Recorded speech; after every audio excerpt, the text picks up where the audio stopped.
Welcome to the Genius Factory. Enjoy the video. In this video, I will show you how to make delicious churros in your air fryer using an easy method. First, gather your simple ingredients. Combine 1 cup of water, 2 tablespoons of sugar, 2 tablespoons of butter, and a pinch of salt in a saucepan, bringing it to a gentle boil. Next, add 1 cup of all-purpose flour, stirring vigorously until a smooth dough ball forms. Finally, remove from heat and beat in 1 large egg, until the dough is perfectly smooth and shiny.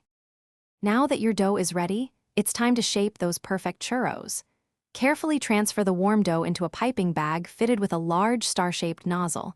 This creates the signature ridges. Line your air fryer basket with a piece of parchment paper to prevent sticking. Then, pipe 4 to 6-inch long strips of dough onto the parchment, ensuring they do not touch each other.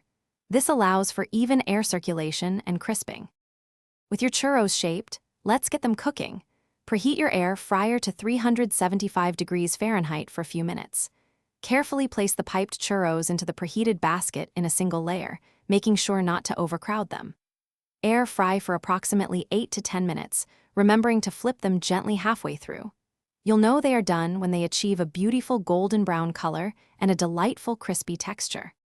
The final step is to give your churros that irresistible sweet coating. In a shallow dish, combine 1/2 cup of granulated sugar with 1 teaspoon of ground cinnamon, mixing it well.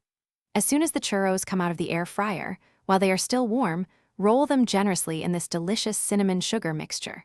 Serve these delightful, homemade treats immediately with a side of warm chocolate sauce or creamy dulce de leche for the ultimate indulgence.